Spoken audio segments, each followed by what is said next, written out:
سورۃ الانعام تفسیر ابن کثیر۔ الحمد للہ رب العالمین والصلاة والسلام علی اشرف الانبیاء وسید المرسلین سیدنا محمد وعلی آلہ واصحابہ اجمعین۔ اللہم صل علی سیدنا محمد وعلی آل سیدنا محمد کما صلیت علی ابراہیم وعلی آل ابراہیم فی العالمین انک حمید مجید۔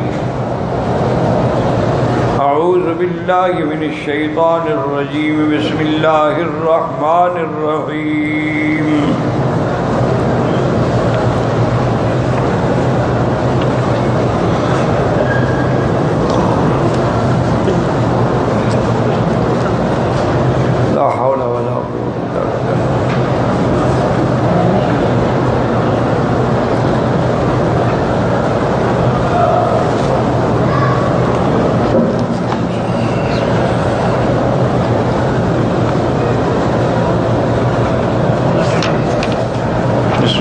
الرحمن الرحیم قل اننی ہدانی ربی الی صراط مستقیم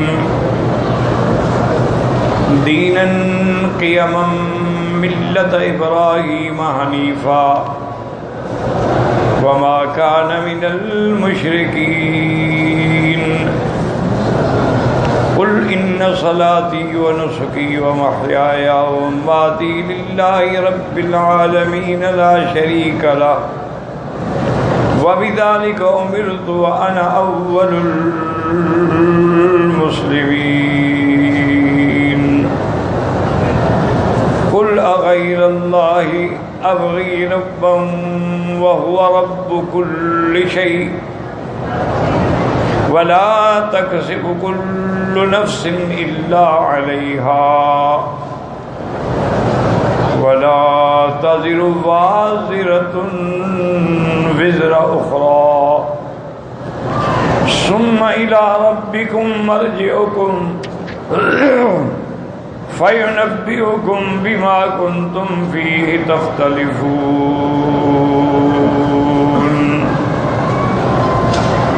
قال المؤلف والمفسر رحمه الله تعالى يقول تعالى قل يا محمد صلى الله عليه وسلم لهؤلاء المشركين بالله في إخلاص العبادة له والتوكل عليه أغير الله أبغي ربا أي أطلب ربا سواه وهو رب كل شيء يربيني ويحفظني ويكلوني ويدبر أمري أي لا أتوكل إلا عليه ولا أنيب إلا إليه لأنه رب كل شيء ومليكه وله الخلق والأمر۔ وفي هذه الآية الأمر بإخلاص التوكل كما تضمنت التي قبلها إخلاص العبادة لله وحده لا شريك له، وهذا المعنى يقرن بالآخر كثيرا في القرآن كقوله تبارك وتعالى مرشدا لعباده أن يقولوا له إياك نعبد وإياك نستعين، وقوله فاعبده وتوكل عليه، وقوله قل هو الرحمن آمنا به وعليه توكلنا، وقوله رب المشرق والمغرب لا إله إلا هو فاتخذه وكيلا۔ وَأَشْبَاهَ ذَلِكَ مِنَ الْآيَاتِ۔ اب مفسر رحمۃ اللہ علیہ فرماتے ہیں کہ جیسے ہم نے اس سے پہلی آیات مبارکہ میں جو ہیں اس میں اللہ نے جو حکم دیا ہے اور ہم نے پڑھا ہے وہ یہ تھا کہ عبادت خالص اللہ کے لیے، اور ہمیشہ یاد رکھیں کہ انبیاء سے جو جھگڑا تھا نا وہ اسی مسئلہ الہ پہ تھا، مسئلہ الوہیت پہ تھا، ورنہ تو کوئی جھگڑا نہیں تھا۔ تمام کافر، تمام مشرک اللہ کو رب بھی مانتے تھے، خالق بھی مانتے تھے، مالک بھی مانتے تھے، رازق بھی مانتے تھے، تمام عالم کے نظام کے چلانے والا بھی مانتے تھے، اور اللہ کے لیے نمازیں بھی پڑھتے تھے، طواف بھی کرتے تھے، عمرہ بھی کرتے تھے، حج بھی کرتے تھے، اور تو مسئلے کا جھگڑا ہے ہی نہیں۔ اصل جو اختلاف کی وجہ ہے وہ صرف توحید الوہیت ہے، ورنہ مکے کے لوگ جو ہیں وہ حضور پاک صلی اللہ علیہ وسلم سے پیار کرتے تھے، آپ کو صادق مانتے تھے، امین مانتے تھے، اور بڑے بڑے اہم فیصلے جو ہیں وہ حضور پاک سے کرواتے تھے۔ جس کعبۃ اللہ میں اللہ کی رحمت سے آپ آئے ہیں، جب کفار مکہ نے کعبہ بنایا تھا تو کعبہ تو بن گیا، اب مسئلہ پیدا ہوا حجر اسود کا کہ کعبے کی دیوار میں حجر اسود کون رکھے گا۔ اس پر مکہ مکرمہ کے قریش کے تمام قبائل جو تھے، بڑے بڑے قبائل تھے، سارے قبائل جو ہیں انہوں نے کہا بھی دیکھو ہمارا قبیلہ بڑا ہے اور ہماری طاقت زیادہ ہے، ہم حجر اسود رکھیں گے۔ قریش مکہ نے کہا کہ نہیں، ہم تو مجاور ہیں اس گھر کے، ہم حجر اسود رکھیں گے تو بنو عباس، بنو امیہ، قریش، قصی، بنو کلاب، بنو مرہ، بنو ہاشم، سب میں اختلاف پیدا ہوا۔ بعض تاریخی روایات یہ بھی کہتی ہیں کہ اس دور میں کافروں کی ایک عادت تھی کہ کوئی پکی بات کرنی ہو نا جی تو اپنے بدن سے کسی انگلی سے خون کاٹ کے پیالے میں ڈالتے تھے، سب ڈالتے گئے، پھر اس میں ہاتھ ڈبو کے ایک دوسرے سے وعدہ کرتے تھے کہ ہم مر جائیں گے، خون کا آخری قطرہ بہا دیں گے لیکن پیچھے نہیں ہٹیں گے۔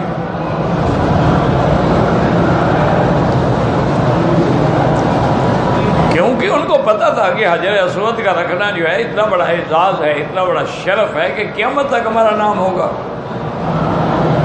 کیونکہ کعبے کے بنانے میں تو ہم سب شریک ہیں، کوئی پتھر اٹھا رہا ہے، کوئی پتھر لگا رہا ہے، کوئی پیسہ دے رہا ہے، کوئی لکڑی لا رہا ہے، لیکن حجر اسود جو جنت کا پتھر ہے، اور حجر اسود کو بوسہ دینا جو ہے وہ گویا کہ اللہ تبارک و تعالیٰ کی ذات کو اس کے ہاتھوں سے جیسے مصافحہ کیا جاتا ہے، گویا مصافحہ کر رہا ہے۔ اور یہ اتنے شان والا پتھر ہے کہ قیامت میں حضور نے فرمایا لہو عینان، اللہ اس کو دو آنکھیں بھی دیں گے، زبان بھی دیں گے، اور اتنی میموری ہوگی اس کی کہ جس نے بوسہ دیا تھا اس کو یاد رکھے گا اور اس کی سفارش بھی کرے گا۔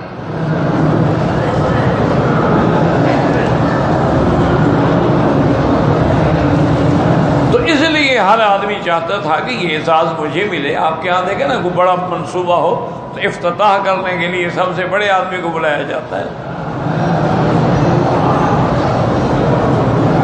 جب بالکل ان کے قتل و قتال کی تیاریاں مکمل ہو گئی تو ایک بوڑھا آدمی آیا، اس نے کہا کہ بے وقوف بنتے ہو، اللہ کا گھر بناتے ہو اور انجام ایک دوسرے کا خون بہاؤ گے۔ اللہ کا گھر ملانے کے لیے ہے کہ لڑانے کے لیے ہے؟ اچھا احترام کر رہے ہو اللہ کے گھر کا؟ مصیبت یہ ہے نا جی کہ جو عقل میں آ جاتی ہے نا پھر اس سے بندہ ہٹتا نہیں جب تک اللہ ہدایت دے۔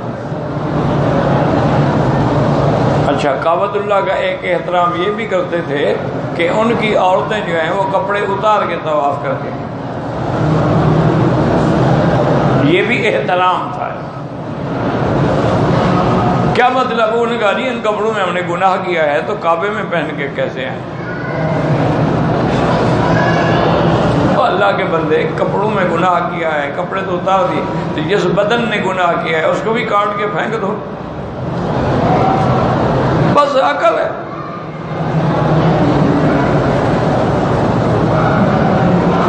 تو اب ایک آدمی آیا، اس نے سمجھایا کہ اللہ کے بندے اللہ کا گھر بنا رہے ہو اور پھر تم لڑنے کی بھی تیاریاں کر رہے ہو۔ نے کہا کیا کریں؟ انہوں نے کہا ایسا کرو کہ قبیلے کے سردار سارے اکٹھے ہو کے رات حرم میں بیٹھ جاؤ۔ اس وقت اتنا بڑا حرم تو نہیں تھا نا، چھوٹا سا حرم تھا۔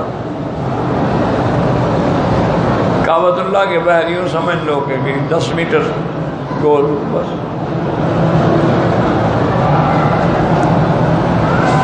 اور حرم کے دروازے بند کر دو۔ صبح جو سب سے پہلے حرم میں داخل ہو اس بندے کو اپنا حکم بنا لو، جو فیصلہ کر لے سارے قبول کرو۔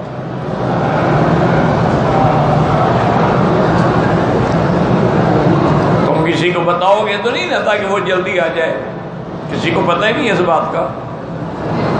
تو سب متفق ہو کے بیٹھ گئے اور اللہ کی شان دیکھیں، اللہ نے کعبے کا وارث، کعبے کا امین، کعبے کا مہمان، کعبے کو آباد کرنے والا، کعبے کو بسانے والا، سب سے پہلے حرم میں داخل ہونے والے حضرت محمد مصطفیٰ صلی اللہ علیہ وسلم۔ اور جب کفار قریش کی نظر پڑی تو سب خوش ہو گئے، ابشرو ابشرو، او مبارک ہو مبارک ہو، جاء الصادق الامین، پہلا بندہ ہی وہ آیا ہے جو سچا بھی ہے، امانت والا بھی ہے۔ انہوں نے حضور صلی اللہ علیہ وسلم کے سامنے اپنا قضیہ رکھا۔ حضور نے فرمایا ٹھیک ہے، تو آپ نے اپنی چادر مبارک اتار کے بچھا دی زمین پہ اور فرمایا کہ حجر اسود کو پکڑ کے اس چادر پہ رکھ دو۔ چادر پہ رکھ دیا، فرمایا تمام قبیلے کے سردار چادر کو پکڑ لیں اور اٹھا کے چلیں، سب کا حصہ ہو جائے۔ اب سب خوش ہو گئے کہ ہم سب برابر کے لوگ ہیں، کوئی بڑھ تو نہیں رہا نا، میں بھی اٹھا رہا وہ بھی اٹھا رہا ہے۔ جب کعبۃ اللہ کے قریب آئے تو فرمایا ٹھہر جاؤ، اب میرا کام ہے کہ اس کو کعبے میں میں رکھوں۔ تو حضور صلی اللہ علیہ وسلم نے اپنے ہاتھوں سے حجر اسود کو کعبۃ اللہ کے اس دیوار میں رکھا۔ تو اس طرح حضور پر ان کا اعتقاد تھا کہ ان کی زبان سے یہ لقب یہی تھا، الصادق الامین، سچ بولنے والا، امانت رکھنے والا۔ تو آخر جھگڑا کیوں ہو گیا کہ ان کو مکے سے نکلنا پڑا، صحابہ کو شہید ہونا پڑا، صحابہ کو ہجرتیں کرنی پڑی، بلال کو انگاروں پہ تڑپنا پڑا، صہیب کو پھانسی پہ لٹکنا پڑا؟ کیا جرم کیا تھا انہوں نے؟ زمین چھین لی تھی۔ کوئی فلیٹ کا جھگڑا تھا، کوئی جائیداد کا جھگڑا تھا، صرف ایک بات کا جھگڑا تھا کہ جب حضور نے فرمایا قولوا لا الہ الا اللہ، مکے والوں بس ایک کلمہ پڑھ لو، پوری دنیا میں تمہاری حکومت ہو، کہ کوئی الہ نہیں، یعنی کوئی معبود برحق نہیں۔ مگر اللہ. اور یہی دعوت حضرت نوح نے دی. قال یا قوم اعبدوا اللہ ما لکم من الہ غیرہ. یہی دعوت کو حضرت صالح علیہ السلام نے دی. یہی دعوت حضرت ہود علیہ السلام نے دی. یہی دعوت حضرت ابراہیم علیہ السلام نے دی. اور الہ کا معنی کیا ہے؟ معبود برحق. برحق کیوں کہ جھوٹے معبود تو لوگوں نے بنائے ہوئے ہیں. وہ معبود بھی ہے اور حق ہے، سچ ہے، پکا معبود. جب معبود برحق اللہ ہے تو ہر قسم کی عبادت کا مستحق بھی اللہ ہے. یہی توحید. ہمیشہ یاد رکھو، توحید کا معنی یہ نہیں کہ اللہ کو سجدے کرو، رکوع کرو، نمازیں پڑھو، روزے رکھو، قربان. نہ اللہ کا سجدے کرنے کا نام توحید نہیں. اللہ کو سجدہ کرنا اور غیر کو سجدہ نہ کرنے کا نام توحید ہے. اللہ کے نام کی منت ماننا اور غیر کی منت نہ ماننے کا نام توحید ہے. ایک موٹی بات یاد رکھنا. تو اب جتنی عبادتیں، لیکن اس کے باوجود بھی اللہ نے فرمایا میرا مدنی امت کو سمجھا دو کہ ان صلاتی و نسکی و محیای و مماتی، کہ میری عبادت، میری نماز، میری قربانی، بدنی عبادت، مالی عبادت، میری زندگی، میری موت، وَمَحْيَايَ وَمَمَاتِي لِلَّهِ رَبِّ الْعَالَمِينَ. صرف اتنا کافی نہیں، حالانکہ للہ کا لفظ ہی کافی تھا، لیکن کہا نہیں، آگے امت کو سمجھاؤ اللہ کی نماز بھی پڑھتے رہیں اور قبروں پہ سجدے بھی کرتے رہیں، مکے میں آ کے بکریاں بھی ذبح کریں اور قبروں پہ جا کے بھی بکریاں ذبح کریں، کعبے کا بھی طواف کریں، قبروں کا بھی طواف کریں، کعبے کو بھی غسل دیں، قبروں کو بھی غسل دیں، کعبے پہ بھی غلاف چڑھائیں، قبروں پہ بھی غلاف چڑھائیں. نہ کہہ دو لا شریک لہ، کوئی اس کا شریک نہیں ہے، نہ ذات میں، نہ صفات میں، نہ افعال میں. اور فرمایا یہ نہیں کہ تم کو میں یہ کہہ رہا ہوں وَبِذَالِكَ أُمِرْتُ، مجھے بھی یہی حکم دیا گیا ہے. وَأَنَا أَوَّلُ الْمُسْلِمِينَ، اور ان چیزوں پر سب سے پہلے اسلام لانے والا بھی میں ہوں. اس کو کہتے ہیں اخلاص العبادہ، کہ خالص اللہ کے لیے عبادت. فَاعْبُدُوا اللَّهَ مُخْلِصِينَ لَهُ الدِّينَ، اسی کی عبادت کرو اور خالص اسی کے لیے. یہ تھا اخلاص عبادت. اب جو اس کے بعد اللہ تبارک و تعالیٰ نے ان آیات میں جو اب ہم پڑھ رہے ہیں، اس میں اللہ تبارک و تعالیٰ نے فرمایا ہے کہ ہر چیز پہ توکل جو ہے وہ صرف اللہ کے لیے ہوگا. عبادت جیسے خالص اسی کے لیے ہے تو مدد بھی اسی سے مانگنی ہے. اور یہی ہے جو ہم روز نماز میں پڑھ رہے ہیں، ایاک نعبد و ایاک نستعین،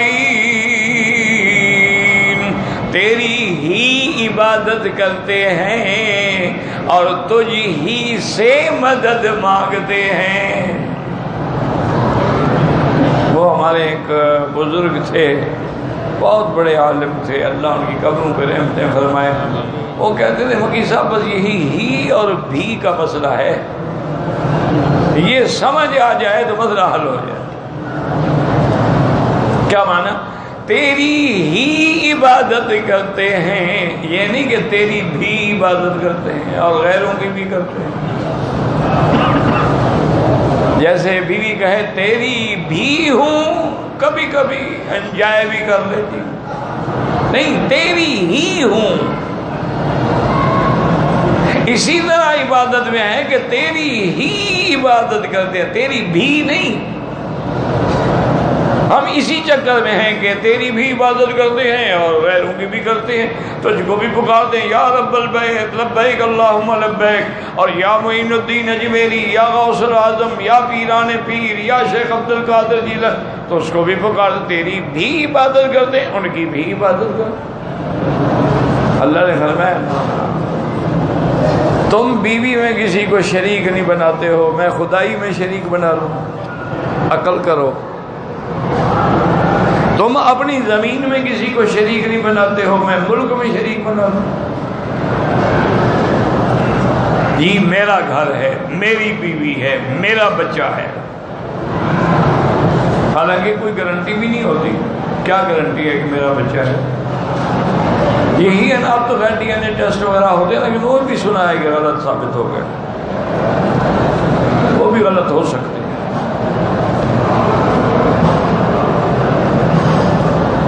لیکن یہ بھی تو ہوتا ہے نا کہ کبھی درخت تم نے لگایا ہے، پانی اور بھی ڈالتے رہیں، نطفہ تو تیرا ہے لیکن اس کو پانی اور بھی لگتا رہا ہے، کیا گارنٹی ہے؟ اللہ کے سوا کون جانتا ہے؟ اسی لیے عبداللہ بن سلام نے کہا تھا نا، جب حضرت عمر نے پوچھا تھا کہ ایمان لانے سے پہلے بھی تمہیں پتا تھا کہ محمد مصطفیٰ اللہ کا سچا نبی یہی خاتم الانبیاء ہے؟ انہوں نے کہا عمر ہمیں اپنی اولاد میں تو شک ہے لیکن محمد مصطفیٰ میں کوئی شک نہیں تھا۔ نے کہا ہمیں اولاد میں تو شک ہو سکتا ہے، بیوی نے خیانت کی، وہ کہتی ہے تمہارا نطفہ ہے، کیا پتا، کوئی پہلے لگا کے تو نہیں بیٹھے ہیں، لیکن حضور میں کوئی شک نہیں تھا۔ جو تورات میں پڑھا ہے ایک ایک صفت محمد مصطفیٰ پہ پوری اترتی ہے، پھر شک کیسے ہو سکتا؟ اس لیے یاد رکھیں کہ ایک ہے عبادت خالص اللہ کے لیے ہو، لیکن ساتھ یہ اللہ کے لیے ہو اور غیر کے لیے نہ ہو۔ اب آگے توحید پکی ہوگی، اللہ کو سجدہ کرو، غیر کو سجدہ نہ کرو، اللہ کے آگے رکوع کرو، غیر کے آگے رکوع نہ کرو، اللہ کے آگے ہاتھ باندھ کے کھڑے ہو کے عبادت کرو، غیروں کے آگے ہاتھ باندھ کے کھڑے نہ ہو، نہ وڈیرا، نہ سردار، نہ زندہ، نہ مردہ۔ اللہ کے نام کی منت مانو، غیر کی منت نہ مانو۔ اللہ کے نام کا روزہ رکھو، غیر کا روزہ نہ رکھو۔ اللہ کے نام پر اعتکاف بیٹھو، قبروں پہ نوراتے نہ بیٹھو، تب توحید آئے گی۔ اس لیے اللہ نے ہمیں ہر جگہ یہی حکم دیا ہے، ایاک نعبد، یاد رکھو اصل تو تھا نعبد ایاک، لیکن اس ایاک مقدم کر دیا گیا تھا کہ حصر ہو جائے کہ تیری ہی عبادت کرتے، وَإِيَّاكَ نَسْتَعِينُ، اور تجھ ہی سے مدد مانگتے ہیں۔ میرے آقا نے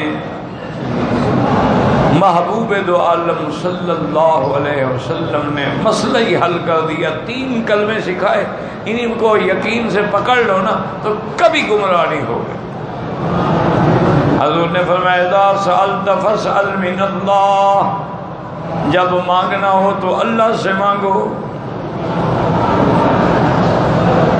حتیٰ کہ پتہ ہے بعض صحابہ اتنا تھے کہ گھوڑے پہ بیٹھے نا تو ہاتھ سے وہ چھڑی گر گئی تو وہ کسی کو نہیں کہ یار یہ بیت تو اٹھا دینا، نہیں، خود اتر کے اٹھا دے کہ اللہ کے نبی سے وعدہ کیا ہے کہ جب جو مانگ رہے ہیں اللہ سے مانگو، اور سے مانگے، وہ اس سے بندوں سے یہ بھی نہیں مانگتے۔ اذا سألت فاسأل من اللہ فَإِذَا اسْتَعَنْتَ فَاسْتَعِنْ بِاللَّهِ۔ پہلا سوال کیا تھا کہ جب سوال کرو تو کس سے کرو، اور جب مدد پکڑو مدد مانگو تو کس کی مانگو؟ اگر یا علی مدد یا غوث مدد یا پیر مدد تو شرک آ گیا۔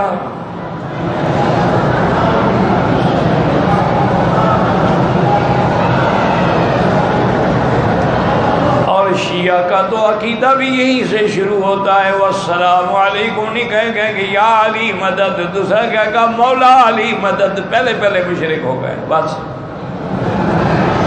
آگے کیا بڑھیں گے؟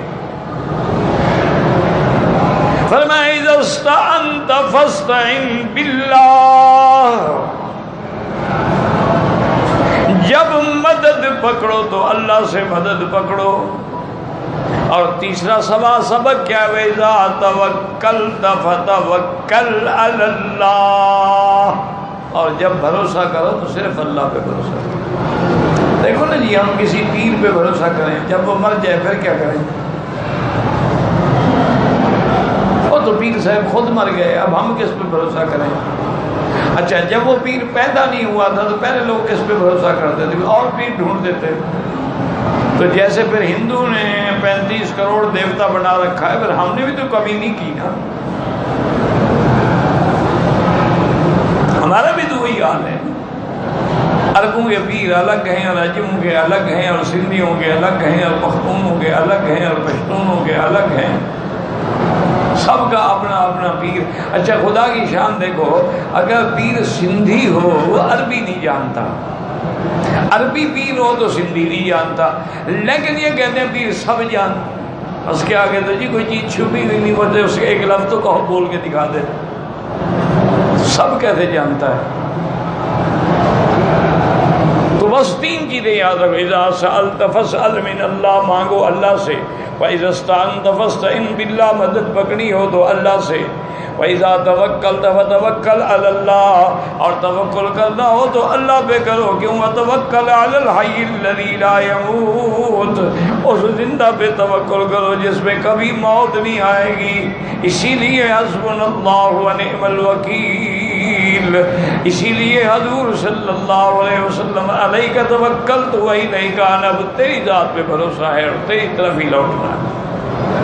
تو ایک ہے اخلاص سے عبادت، کہ عبادت خالص اللہ، اور ایک کیا ہے کہ اس کے سوا کسی اور کے لیے نہ ہو۔ بس یہ بات یاد رکھ لیں، آج کے سبق میں ہم یہی پڑھ رہے ہیں۔ اللہ نے فرمایا میرے مدنی آپ فرما دیں ان مشرکین کو جو اللہ کی عبادت سے انکار کرتے ہیں، اللہ پر توکل سے انکار کرتے ہیں، ان کو کہو بدبختو غیر اللہ ابغی ربا، اللہ کو چھوڑ کے میں کسی اور کو رب بناؤں؟ کیا کہہ رہے ہو؟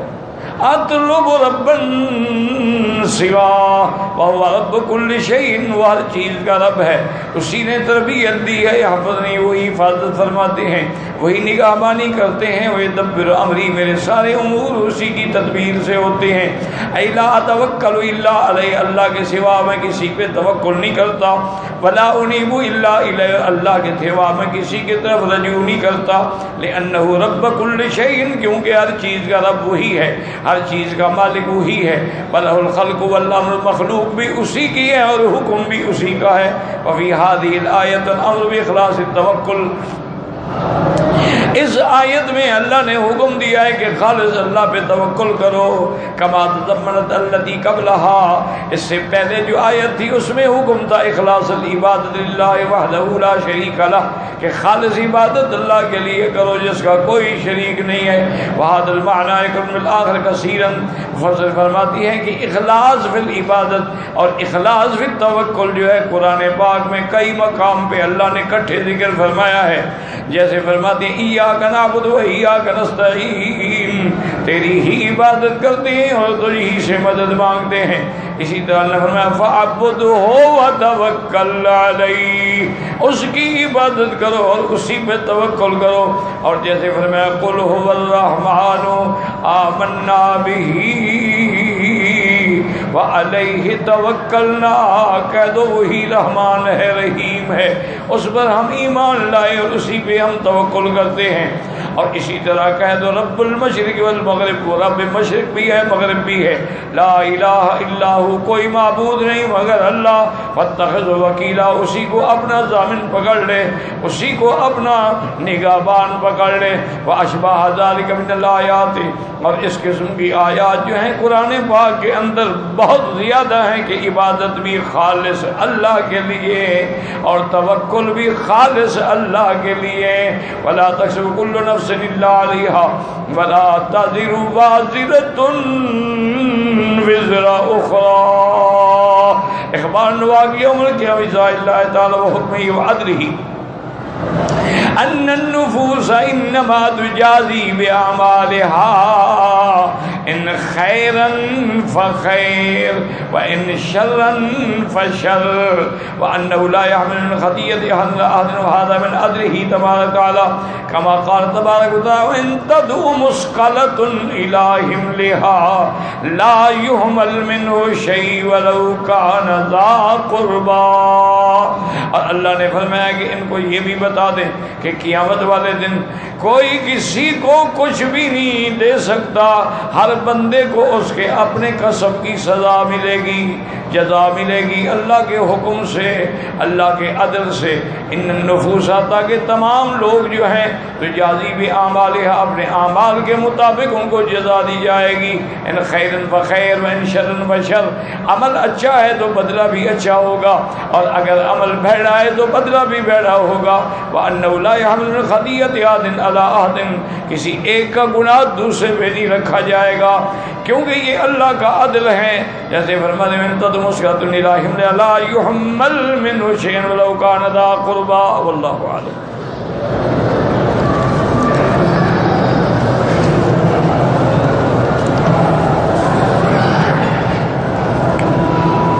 اللہ